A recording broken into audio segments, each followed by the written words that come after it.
Hello hi welcome back to my channel vlogs by Kichu. ഇന്നത്തെ വീഡിയോയിൽ നമ്മൾ നോക്കുന്നത് PNC മാക്കിൻ്റെ അഡ്മിഷൻ അപ്ഡേറ്റ്സിനെ കുറിച്ചാണ്. കുറച്ച് പേരെന്നോട് ചോദിച്ചായിരുന്നു PNC മാക്കിൻ്റെ അഡ്മിഷൻ അപ്ഡേറ്റ്സിനെ കുറിച്ച് പറയാമോ എന്ന്. നമുക്കപ്പോൾ നേരെ വീഡിയോയിലേക്ക് പോകാം. PNC മാക്കിൻ്റെ അഡ്മിഷൻ അപ്ഡേറ്റ്സിനെ കുറിച്ച് പറയുവാണെങ്കിൽ റിജക്റ്റഡ് ലിസ്റ്റ് വന്നായിരുന്നല്ലോ, നിങ്ങളെല്ലാവരും ചെക്ക് ചെയ്തെന്ന് വിശ്വസിക്കുന്നു.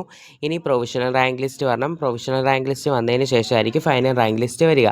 അപ്പോൾ ഈ പ്രൊവിഷണൽ റാങ്ക് ലിസ്റ്റിൻ്റെയും ഫൈനൽ റാങ്ക് ലിസ്റ്റൊക്കെ എന്നാണ് വരുന്നതെന്നുള്ള ഡേറ്റ്സ് കൂടെ നമുക്ക് നോക്കാം. PNC മാക്കിൻ്റെ പ്രൊവിഷണൽ റാങ്ക് ലിസ്റ്റ് വരുന്നത് 23-ാം തീയതി, അതായത് നാളെയാണ് പബ്ലിഷ് ചെയ്യുന്നത്. ഫൈനൽ റാങ്ക് ലിസ്റ്റ് വരുന്നത് 29-ാം തീയതി. പിന്നെ ഫസ്റ്റ് ഓൺലൈൻ അലോട്ട്മെൻറ്റ് വരുന്നത് 1-ാം തീയതി ആയിരിക്കും വരുന്നത്. ഇന്നത്തെ ഈ വീഡിയോയിൽ ഇത്രയും കാര്യങ്ങളാണ് പറയാനുള്ളത്. ഇതുപോലുള്ള അപ്ഡേറ്റ്സിന് വേണ്ടിയിട്ട് നിങ്ങൾ എൻ്റെ ചാനൽ ലൈക്ക് ചെയ്യുക, ഷെയർ ചെയ്യുക, സബ്സ്ക്രൈബ് ചെയ്യുക. തൊട്ടടുത്തുള്ള ബെല്ലൈക്കനും കൂടെ എനേബിൾ ചെയ്യാൻ മറക്കല്ലേ. എന്നാലേ ഞാൻ ഇടുന്ന വീഡിയോസിൻ്റെ നോട്ടിഫിക്കേഷൻസ് നിങ്ങൾക്ക് ലഭിക്കുകയുള്ളൂ. അടുത്ത അപ്ഡേറ്റ്സുമായിട്ട് അടുത്ത വീഡിയോയിൽ കാണാം. അതുവരേക്കും it's me vlogs by Kichu. Okay, by.